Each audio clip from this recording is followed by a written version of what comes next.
Hello, and welcome to Conversations with Rev G. Hi, I am Reverend Grenetta Mason, aka Reverend G, and I'm here with you every Monday night live on WEMS Radio. We're live on Facebook, YouTube, and Twitch. And each week I bring you guests from different walks of life with different perspectives. And we come together and we talk about life. We talk about love, and we also talk about spirituality. We talk about spirituality from a practical point of view. How does it support you in your everyday life? And we wake up every day to something different and something new. And we've had so many challenges these past 3 years that I wonder myself how I have kept myself sane and been able to find joy at the same time. We talk about the spiritual toolkit. I talk about your little spiritual toolkit that is personal to everyone because we have our own practices that work for us. So my guests, they share what practices work for them. And sometimes you can get some tips on how these practices may work for you or even just revitalize your spiritual practice. You can find me every day on Facebook with a spiritual, inspirational, motivational quote on Reverend Grenetta Mason on Facebook and on Instagram as Rev Grenetta. I'm excited today because I have a special guest, Jeremy Mage. Jeremy is a creative and he does so many great things in the music world, and today we want to talk about songs, keys, and cats. And I've known Jeremy for a few years now, and I'm excited to have him on the show. Hey, Jeremy. Hey, how's it going, Bernetta? It's going really, really well. I smile when I see you because I have just such fun memories of our time together. And I remember when I just gotten out of seminary was when we met and I joined the choir sanctuary, right? So that was the beginning of our great friendship, relationship. And I haven't seen you in a while. So when I see your face, I'm really excited, right?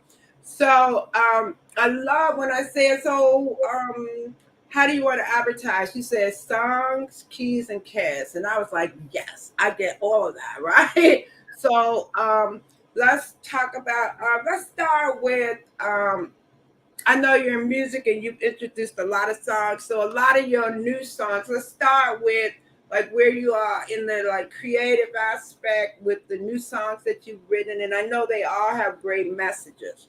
So start with any one of them, right? Well, I guess I would talk about that. Can you hear that? Yeah. I'm not ready to sing. I've been sick, so I'm just like, oh, that's how it goes. The more I learn, the less I know. Oh, that's how it goes. The more I learn, the less I know. For me, that's one of my manifestos. I love learning, and that song, for me, is just a way to stay humble and know that like every time you fall down, you come back, and you can take something from each stumble. Yeah, and I guess that's really a lot of where my spiritual practice comes from, is just trying to like understand reality and what's known about the world, and how just the more you know, the less you know, and that's what I love. You just every time you think you know something, and then if you just keep an open mind, and you find out that you know a lot less than you thought you did when you started. Yes, exactly.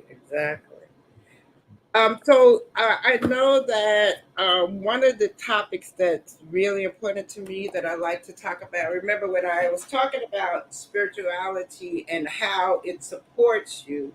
When we talk about mental health and all the different things that that are going on now, and I know you wrote the song about it.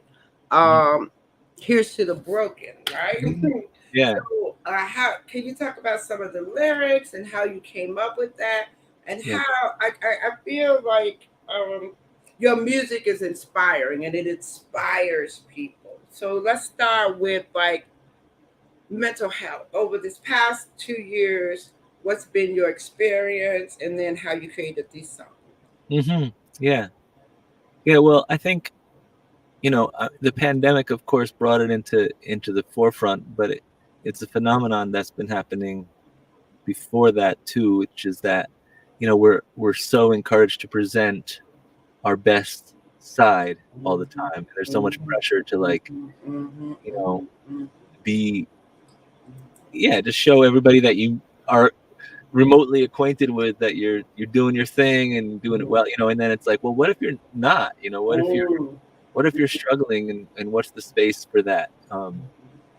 And so Here's to the Broken was saying, like, look, like, let's let's celebrate the people that are having a really hard time, that are having a mental health crisis, that are battling addiction. So that's what that song says. Here's to the broken. And then the answer says here's to the broken, and then it says breaking open. So Mhm, that's like the sort of hopeful way to look at it, is that you may break to the point where you're open to something new. um, mhm, and yeah, that has been a song that it's just one of those ones where a lot of people, it just goes right past them, and then, like, every couple of concerts, someone will come up to me after the concert and talk about that song particularly, and that it moved them. I've had people crying after that song, so mhm, that moved me a lot. mhm, mhm. Knowing that the impact of it, and I Yeah, love that when as a creative, whatever we do, we want to look at right what's the impact that yeah, we're having, right? mm-hmm. Um, I know that right now you live in Switzerland. Can you talk about any? And you visited here, right? So give Yeah. us some differences as like from living. You live in New York your whole life, right? You traveled the world, but to be settled, how you been there a few years, to be settled there. What are some of the differences that you're finding? Well, it's funny because my son Elio is now 6 years old, so he's he on this trip he was saying, you always talk about things that are better in New York. I'm like, no, I don't. I talk about lots of things that are better in Switzerland. He's like, well, like what? So since that conversation, I've been really more conscious about, like, how the Mhm. messages that I'm giving him, because Switzerland is where he was born, and I don't want him to think it's like I think it's second rate, because I don't. And so, one of the things, I mean, for me, it's New York is all about food, to be honest with you. I'm actually sick today, like, so I've because and that's our it's like a sort of a forced diet, because I just got back from New York a couple weeks ago, and I had gained quite a bit of weight in New York, just because I'm like, forget it, I'm not limiting myself at all. Like, Mhm. I can't get this kind of donut, I can't get this kind of barbecue, I can't get collard greens like this. This bacon is different. These ribs, seriously, I didn't try to stop myself. These, like, this specific duck soup from the Chinese restaurant. So I went crazy. So food in New York is something. In Switzerland, they just don't have the variety, or if they do, it's at a really expensive upscale place. And I love to go somewhere that's affordable and delicious. That's just my Mhm. jam. Mhm. So I love that for New York. But I have to say that, you know, if you start asking why it's so affordable in the States, and I know there's an inflation crisis now, and people are going to say, what, are you crazy? Affordable? Well, come to Switzerland, you're going to see some prices like you wouldn't believe, some of the prices here. And Mhm. But why is that? Well, it's actually because people get paid a living wage that work in Mhm. service industries and in food service industries, so Mhm. they're not relying on tips as much. Like, you can tip a little bit, but pretty much you don't have to tip, and people are making a decent living. It's someone that's checking you out in the grocery store is making a decent living. Mhm. So, and they don't necessarily have to have that second and third job, like someone working in a grocery store in the States does.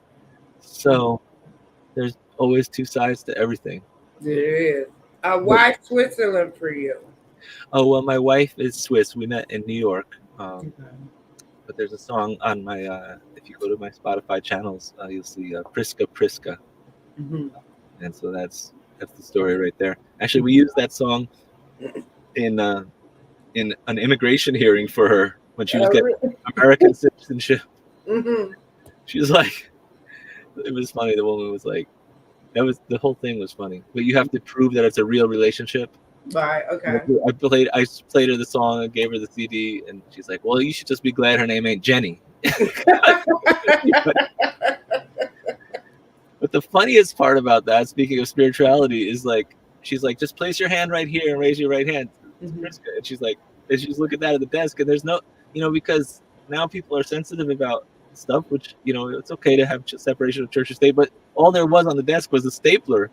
She's like, I put my hand on a stapler. Oh, it wasn't a Bible there or anything? I mean, there's like an empty desk and a stapler, so okay. Mm-hmm. On this stapler. Mm-hmm. Yeah, that was funny. It's interesting, because I asked, because when we look at like everything that's happened here in the past few years with all the rights, all the discrimination, everything, yeah, and people are like, oh, well, I'm going to go to another yeah. country. Well, you're in another country. Yeah. And so it's like, what's your, It's funny because we really settled here. Like we really settled here right before Trump got elected, and like I remember my mentor James Hurt, after I was came back to visit. He's like, "You're looking pretty smart now, aren't you?" Right. Yeah, and there are moments like that for sure, and people here are just mystified. They, because everyone is a fan of America, a fan of something American. People really love the music and they love the culture. They consider it a very open culture, and there's in Switzerland, people have a reputation for being a bit less spontaneous. So people think of Americans as being spontaneous and fun loving, and so they love that. But then there's these other parts of American culture that they just don't understand. Like, they just don't get it. They just don't understand. Especially the interesting thing is Switzerland has the most guns of any Western European country, because there's a standing army. And everybody, but the guns don't have bullets. You have to have, like, the bullets are kept aside. Okay, so what are you having the guns for? Just I don't have any guns. I shouldn't tell anybody I'm not packing. You'll just have to wait and see. And you tell them you can have the gun, but you have to get permission for the bullets. And exactly. You have a lot of people have guns at home, but the bullets are kept in an armory. Okay, all right. It's so interesting because that's what I would not have thought that would be one of the things we think about a lot now. It's like everybody's just shooting everybody. It's like no more fist fights, no more. I'm upset at you for driving in front of me. Bang! I'll shoot you. So man, there's that, but this, that stuff is crazy. But the part that's even crazier is this, like, the people that are, these mass shootings that are. I don't want to make a downer, but speaking of spirituality, I think, I was just thinking about this, so I'm gonna just say it. Like, Marjorie Taylor Greene, who I'm not a fan of, but she gets she said this thing about how, white men are feeling like they're at the bottom of the heap, and that they're discriminated against, and it's because of this that they're doing all these video games and they're isolated, and that's why we have these mass shootings. All right, well, a lot of the liberal press was saying she's crazy, and I think she is crazy, and I think she's disingenuous. I don't think she actually speaks her mind. I think she's just trying to get ahead, but I do think that well-meaning people on the other side of the political spectrum have to acknowledge that there is a spiritual void in American culture, and specifically around, I think you do have to acknowledge that, like, oh man, I'm like, oh, I'm speaking from my heart. I haven't really thought this through, but like, Right, like acknowledge that there is that feeling and that a group of people feel like that. We absolutely have to acknowledge yeah, that and because of the results and look at what they're doing based on yeah, feeling like that, yeah, you and know? Trump got elected because I feel like it's so much has to do with this like white male victim mentality. Yeah. We don't endorse that mentality, but I'll tell you, like as a white male, like it's work. It's work to like be humble yourself to the point where you're like, oh, like I get it. Like we've been on top for centuries. We've been like, and benefiting from this system of white supremacy for centuries, and now it's time for a change, and I want to be part of that change. That Mm-hmm. you could say that, but like to get to the point where you really feel that, it Mm-hmm. takes some work. It does. And if somebody hasn't done the work, and the problem with the social media age is that someone maybe hasn't done the work, and like, okay, like I did that work in a lot of different ways. First of all, I was raised, my godmother was a black woman, so I already had like a big step up in that department. But and other ways that I was introduced to a lot of diversity growing up, but it didn't really click for me until college. Mm-hmm. And I mean, it was already formulating, and I had the background to be able to make use of it. Mm-hmm. But it wasn't until certain confrontations in college that I was like, okay, wow, I get it. Like my perspective on this is not the most important perspective, and I need to be in a phase of listening and Mm-hmm. supporting. Mm-hmm. Um, and so I'm trying to remain in that phase, but I'm speaking out on the fact that I think, one thing that happens is that if someone's not there yet, you know, they can't get any, you know, there's no space for them in the kind of room spaces that they need to be in to learn that. Right. You know what I'm saying? Mm-hmm. They're Right. shut out right away because they're just saying the wrong things and thinking the wrong things, and then what they do instead is turn to a simpler solution, which is this division and hate. Yeah, I agree. I agree. And it's interesting. Um, what I would say is to acknowledge that, and then what kind of systems are set up to support that. But Mm-hmm. the first thing is for it, to acknowledge it, and even and from the point of view, as I say, the end result. Look at how they're acting out. So Right, right. something's going on, right? Yeah. No, so really addressing that from that thing of, I think about also when you were talking, I thought about white privilege, Mm-hmm. right? And Right. how it's not even an awareness, Yeah. of what that is. And during this whole phase of the supporters of blacks and all the white people saying we want to support you and all of that, there's a whole lot that has to go on around just learning, just accepting, just acknowledging. Like you said, you did the work, right? Doing the work. I should say I'm doing the work. Yeah, yeah. Right, and we all are doing the work, right? Because it goes, I'm doing a lot of work too, right? On just trying to live my best life, right? Yeah. Takes work, right? And so yeah, when we think about that, I just think about that from the point of view of, we talk about biases that we all have, Mm-hmm. right? Yeah. Around a lot of different things, right? That we don't even recognize and know that we have and that we're acting out of. And so that's one of the results of that. One of your songs about diversity, Endless Watercolors, Yeah. right? I was like, I love the idea that all of the songs that you currently are working on a road. Now you transition, you say you had a group, the Magic in New York, and now you have three people. Talk about your musical. What's shifting in your musical career since you've moved? Hmm. Man, it's always in flux, But yeah, I had the Magi in New York was like a collection of people that I worked with over the years.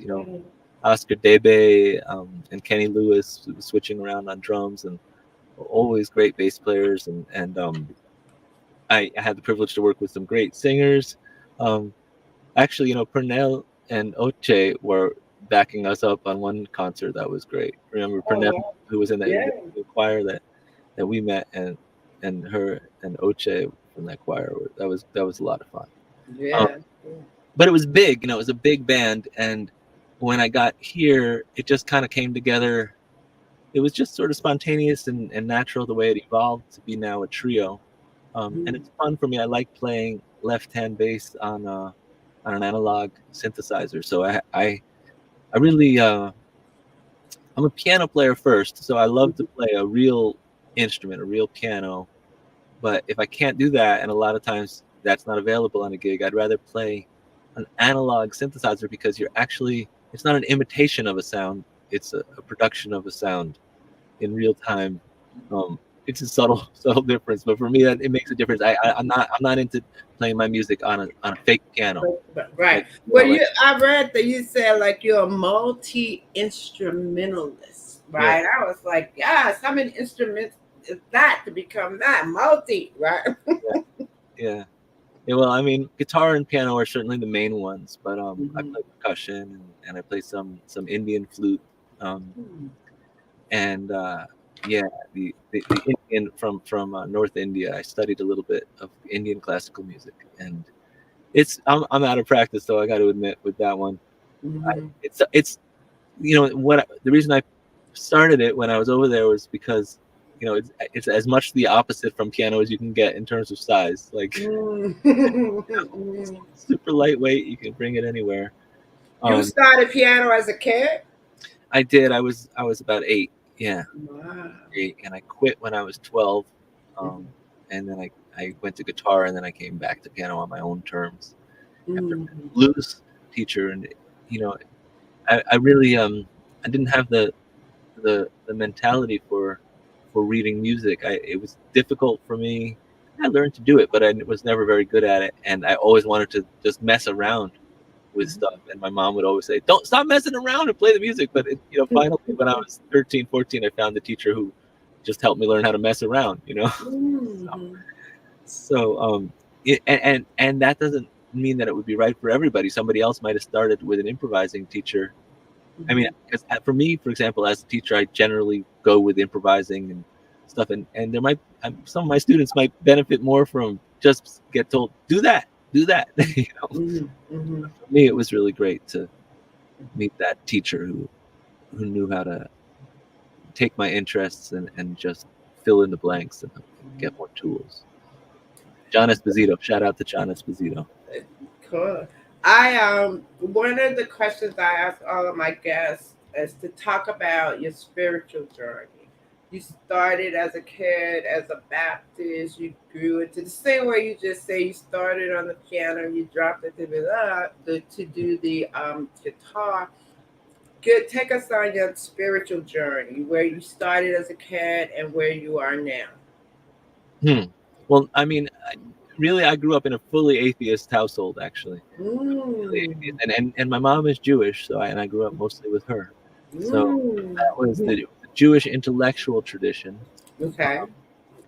but not any spiritual tradition. We did a couple of the things that I actually regret not doing some of these with my kids now, or Hmm. with my older, because it is cool to have that connection to the identity.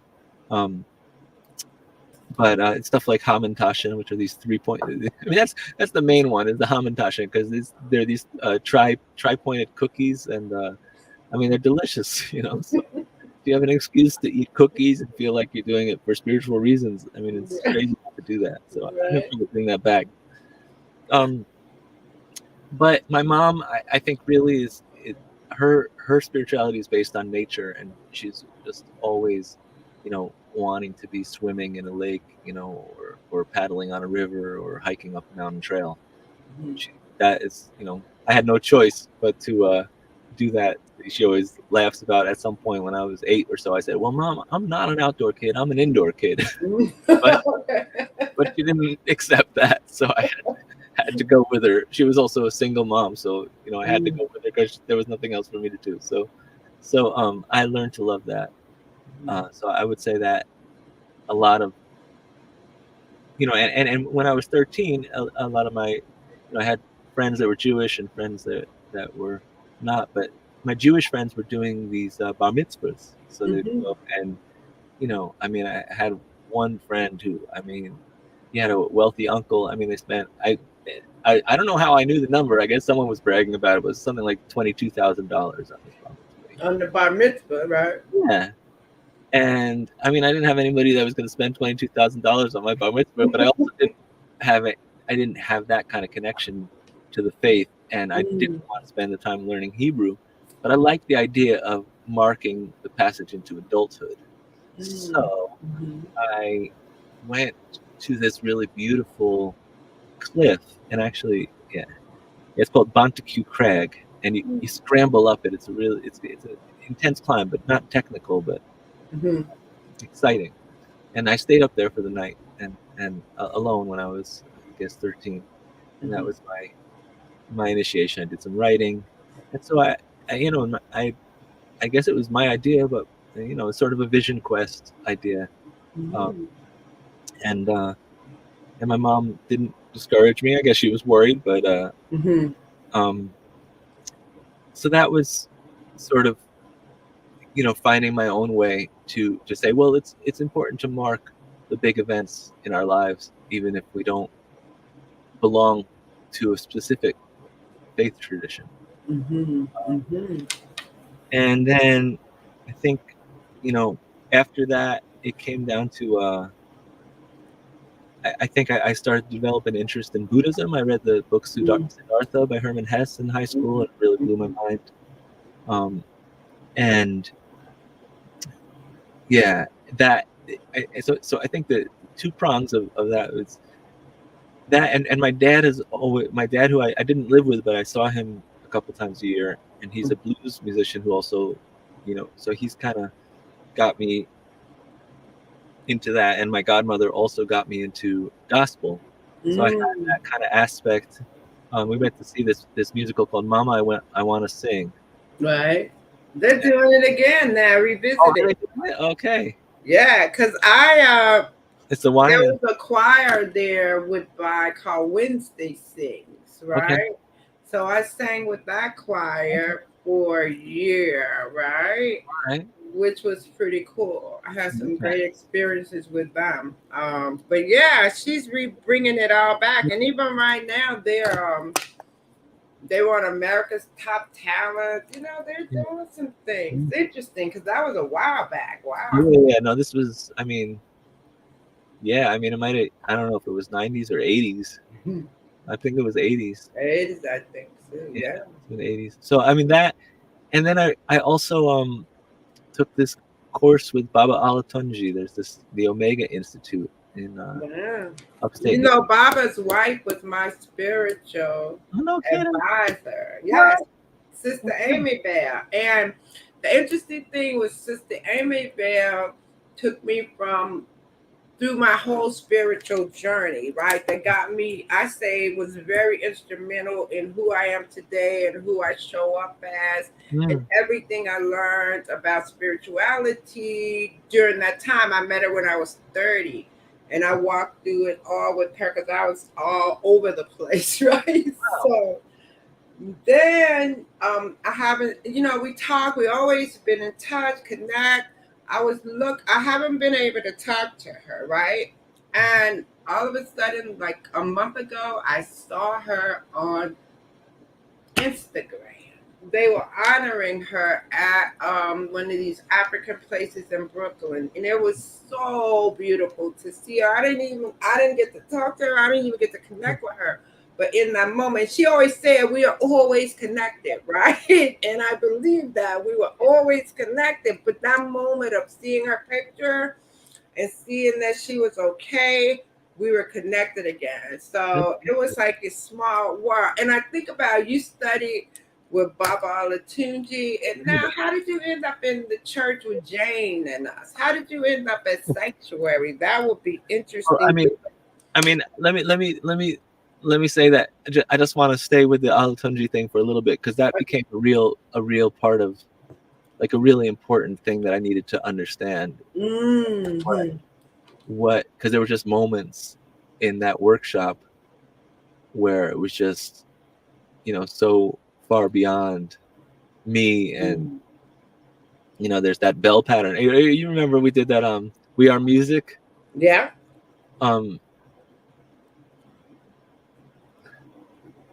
I think, or is that? I'm not sure if that. No, that was it. Was a different song. There was one song I wrote. I can't remember the name of it right now. I haven't recorded it yet, but it's that bell pattern of And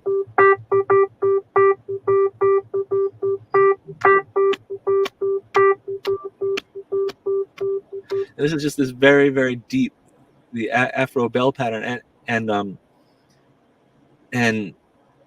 yeah, it's just an incredibly deep thing, and I as soon as I was introduced to it, it became a big part of like an open door of something that I knew I wanted to explore in my life, because you just get that thing where you start like lifting out of your body and like traveling in like sort of a circle around the. I remember this moment where we were all these drummers in a circle, and that bell pattern was chiming through, and we were just playing this pattern, and I just lifted right out of my body.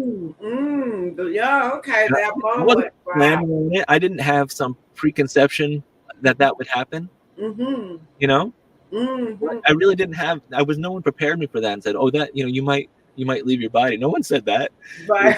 You didn't know about it, right? Oh, wow. Like my spine getting unzipped or something, and just like, it's crazy.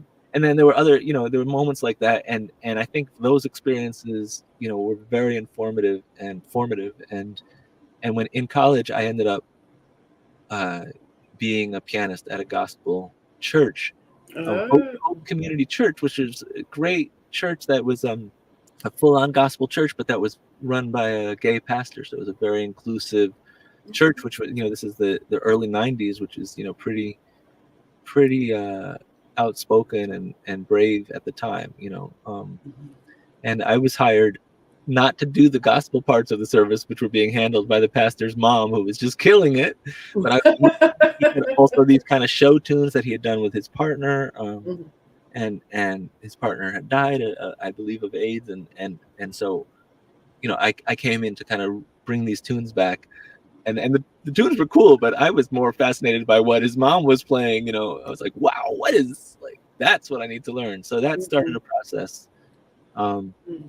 And then shout out to Pinky Payne in California, who hired me as a gospel accompanist, and she's a excellent gospel singer, and she always said she didn't play the piano, and she said, I don't play piano. And then once in a while, if I was just too thick to figure out what she was talking about, she would just sit down at the piano and bang it. Play it, right? You don't play the piano? She said, well, I play organ. Oh, okay. I ended up with an organ, a C3 organ, for free, and that was another moment, because Pinky, so I thought I was really the shit at this point, because I was practicing, I was practicing a lot, many hours a day, and I really felt like I was growing fast, and in my mind, I thought of her as sort of that she was doing this like more basic kind of gospel stuff, and that. And so I think I without realizing it, I thought that I was more advanced in some ways, at least as a piano player. I knew she was a great singer, but at one point, when I got the organ, she was there, and we were just playing some gospel changes or blues changes, and I was lickety splitting all around the place, and then she would just answer it with some, just like, just some little thing that just sounded like a whole choir had just chimed in, and it was just, she was just cutting me.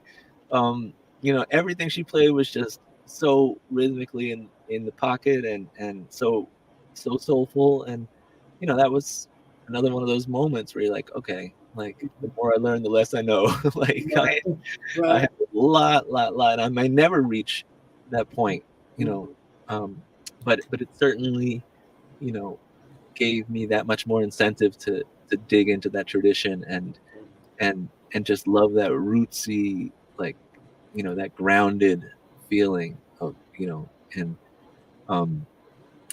based, and it, I guess for her it was based on faith, and also based on just all that time with singers, and so anyway, that's the answer to the question of how I ended up with Jane, because right, it's interesting because as I listen to all different musical instruments, all the influences and all the things, and now you come up with your Jeremy style, and I'm sure all of those influences play into your music today. Yeah. Yeah. Okay, so here I go. So the Omega experience, right, Hmm. with Valentin, have you had any recent experience or anything of that caliber type of Mm. experience where you felt like you just had this out of body? I think, yeah, over the years there you get there's those certain moments for sure. Mm. Trying to think when the last time might have been. Um, I think that the last few times, I'm with my kids a lot. So I'm not getting out as much. Yo, I think, it's interesting. I asked that too because sometimes we don't. It could those moments where there's like this joy or this yeah, feeling, but you actually experience like leaving your body. We hear yeah, people talk about it. I've not talked to anybody that's been able to explain it to me or talk yeah, about it. So that's why I yeah. think, oh, let me go back, right? Yeah, no, I think that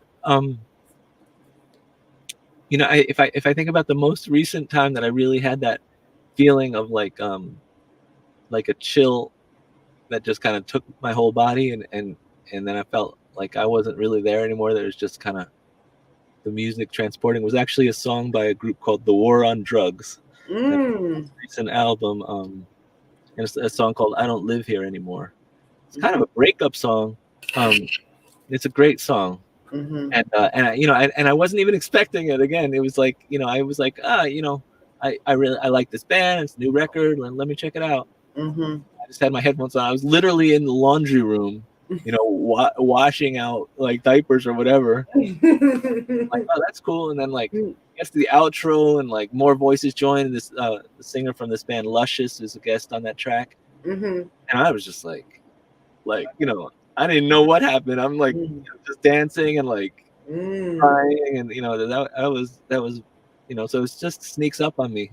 Mm-hmm. And I don't even listen to that much music now because it's like I do music so much professionally that a lot of times if I'm like driving or washing dishes or whatever, I'm usually listening to audio, audio Mm-hmm. books or podcasts or stuff like that. Mm-hmm. So um One thing, another thing, how now your father too, I know.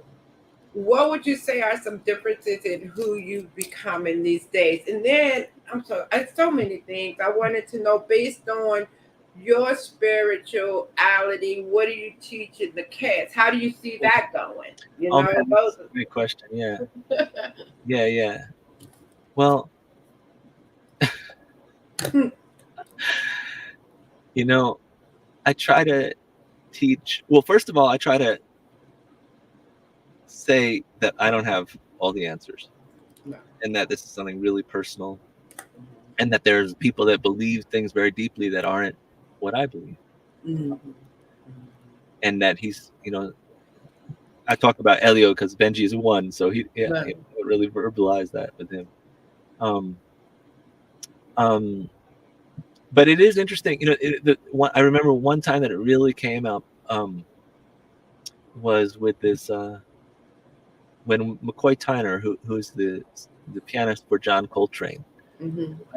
he died in March of 2020, I believe it was, maybe April, I don't remember, but it was, I had met him once, but I didn't have a personal relationship with him, but it was such a big influence on me that I was really shaken by it, and I had to express it to my son, because like I was listening to music and I was getting teary, and so he was asking me about that, um, and it was really interesting to be like, well, what do I really believe? What do I really want to impart? Mm-hmm. And I mean, to be honest with you, it's pretty deep because me personally, I don't want to impart that there's like a better world. I don't like that vision of heaven. Doesn't work for me because I think it's sort of anti-humanist. Like I really want us to work on getting our shit together right here, Right, exactly. loving one another, and I love the concept of heaven on earth, and that we could really have a society that is heavenly in a lot of ways. But I also think that things do endure in ways that we don't understand. So I talked to him about, that I felt that his spirit is still there, and he wanted to know, like, how, and I was like, well, there's part of him, and and I was talking about a part of him, and now he's visual, like later, he's talking about little parts of him, and like he's visualizing like parts of his him. Right. Oh my God. It's incredible, right? I was just like, all right, I didn't, of course you would think that I meant that. But like, so for me, it was really interesting to try to solidify. And I realized I don't really have a strong, I don't have a strong fixed belief about that stuff, other than to say that I think that the most important things, in life are in life, and that life is a gift, and it's an amazing miracle of a gift, and that the resonances of a life lived, and all of the actions, any action, a tree growing, all of it, the way that stuff resonates. And I say resonates because I'm a musician, so I'm always thinking in terms of that's something that we can't quantify, but that we can tap into, appreciate, that it's much bigger than we'll ever understand. Sounds harder than just teaching Judaism or Christianity, right? Exactly. You know what I'm saying? Absolutely. It's like, it sounds like, oh my God, right? What? Just let's go with the Bible for a minute. Yeah. You don't want it anymore, right? Then I'm gonna give you some of these Jewish holidays. Yeah, right. The cookies. Right. The cookies. Yeah, cookings especially, right? I'm so glad you said that. No, we went when we were in New York. I biked with Elio. We went across the George Washington Bridge from the Upper West Side. We biked all the way to Jersey to get him an iPad from a guy on Craigslist. So we biked all the way across the George Washington. Oh my man, that Jersey traffic in Fort Lee was definitely. I might, whether or not I believe in God, I was definitely praying at that moment. Bob Bashir, who just had a heart attack. I hope he's healing. But he said something once that I love. He said, "I don't know if I believe in God, but I love him with all my heart." I just relate to that so much. I feel the same way. And so anyway, so we did the transaction, and the guy, was really nice, nice guy, and he afterwards said, hey, and almost apologetic, like, I don't know if you're looking for a church, but and he gave me the card for his church, and I wanted to respond honestly, and I was like, well, thank you, and Elio, like, here's someone that really believes that that Jesus is the Son of God, and that was the only God, and do you have any questions for him? He ran away. I mean, he was like, okay, so yeah, thanks you guys, okay, bye. I'm like, oh, okay. He was a resource for a different perspective. Right, here's something to let him know, right? He was gone. That is, and that is, it's really interesting, as I think about the way we were raised as a lot of us, you were Jewish or you were Christian, and they raised you in the church, and then you moved on to figure it out for yourself. So, and with the way, how do we raise our kids, how are they going to be raised? Those questions around it. And it comes, I think I say it comes down to love, how you teach them all about love, right? Yeah, it's the whole universal way of living, right? And if we can teach them about that, it works. And I want to teach, I want to teach, one thing I really believe, and that's one way that Jane and I, I think saw eye to eye, or at least close to the same way, is and that's Jane Galloway, Reverend Jane Galloway, who's responsible for us meeting. Yeah, exactly. So, and that there is something about love that's bigger than any interpersonal love, Yeah, and absolutely. And I think that that's definitely something I try to impart to my son. Right. I say it's vague because it includes everything, Yeah. compassion. Yeah. All of that is about love. All of that feeds into the big word love, right? People think it's about, like you say, interpersonal Yeah. love. I love you, right? How do you show it in the world? How does it manifest? I would say. And I guess part of my belief, things that I believe but can't prove, can't explain, is that love even goes beyond, the people on this planet. That there's something Mm. in the universe, and I think that's the closest I get to a sort of metaphysical, sense of things. Is that there is something about that power that is older than humanity and will outlast humanity. The You know power of love. exactly. There was a song. There's a lot of songs, right? The It's power. probably a lot of songs. Even that, when you singing it, I'm thinking about the Jimmy. There's a Jimi Hendrix one too, Yeah. but not the power. He's talking about the power of soul. With the power Who's of the soul. power of love? All right. Well, we're gonna have a playlist from this episode. Yeah, exactly. Yeah, so it's been really, really great having you. What will you say before we go? Mhm. Remember, I talk about the spiritual toolkit. What are your spiritual practices? What are your go-to practices? I Mm. always talk about like the world is so wow. We wake up and there's so many things, and we all have different things that support us, right? Yeah. I listen to gospel music every day. I love it. It takes Yeah. me to this great place, right? I meditate. I do things and they're all personal for me and they work for me. So I have things in my spiritual toolkit that I have to pull out at different times. And only way I've been sane over the past 3 years is to really dig into things that supported me mentally, right? Supported me and just getting through. Yeah. What would be like your top practices that support you? Well, Me. yeah, music, of course, and sitting at the piano, or a lot of times lately I can't even get to the piano as much as I like. So sometimes it might just be I might be pushing the stroller and I just will be singing, and I might not even be singing a song. I might just be singing notes. See how full I can make a single sound. A single vowel. Um, but certainly, certainly playing piano. I'm just laughing because like it's a spiritual thing. But like yesterday or 2 days ago, it was 2 days ago. I had I spent the whole day with Elio. Getting he had his best friend had a birthday party, so it's like doing everything for the kids. And then right around 7:30, I was finally at the piano and I had a new idea or something I was working on, and he didn't want me to play in the living room because he's got his own soundtrack. He doesn't want me to disturb his Star Wars soundtrack if that's in his brain. Yeah. He's like, man, don't play. And I kept saying, like, Elio, the piano's in this room. You can bring your toys in another room, but the piano stays in this room.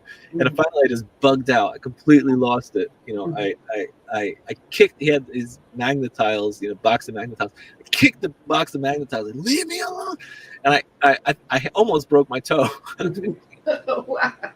So I just think it's funny because we need that, and I needed. I craved it so much. Just let me be in this space where I'm turning my brain off, and I need it. Like I'm addicted to it actually. Like I need to have some space in the day where I just enter the world of sound, and that's a big part of it. But I just think it's funny that on the one hand is spiritual practice, on the other hand I just completely miss. I don't want to be that kind of dad that's bugging that hard. I need this time. Right. Nice.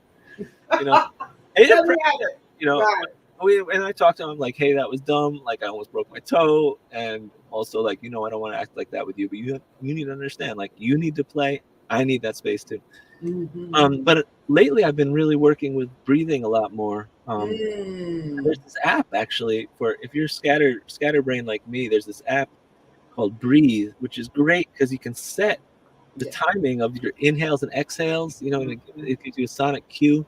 and I find it so much easier to stay on track with that. So like I'll do these, 6 seconds in, 6 seconds out for 6 minutes. Yeah, Six that thirty. is a great practice, because if we just Yeah, stop, right, everything will change in our minds, our thoughts, and everything in yeah, it that changes moment everything. It changes. really can support us.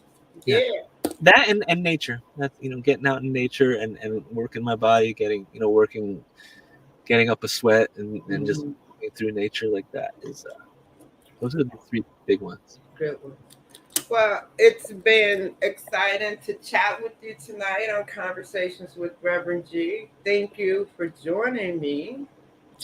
And I'll keep in touch. I listen to your music, and I love all the new things that you're coming out with. So I see you. Social media is great because we get to see what everybody's doing. We get to follow. We get to chat. But it's been really good having you on the show today. Hey, thank you so much, Granetta. It's Yeah. good to reconnect. All right. Talk to you later. Bye bye. Bye. Thank you for joining me on Conversations with Reverend G. And I'm here every Monday night from 8 p.m. to 9 p.m. WEMS Radio Live with different guests. And we bring you different perspectives about life, love, and spirituality. I will see you again right here next week, 8 p.m. live. You have a great week. And check me out on Facebook as Reverend Granetta Mason and on Instagram as Rev Granetta. I'll see you right here next week.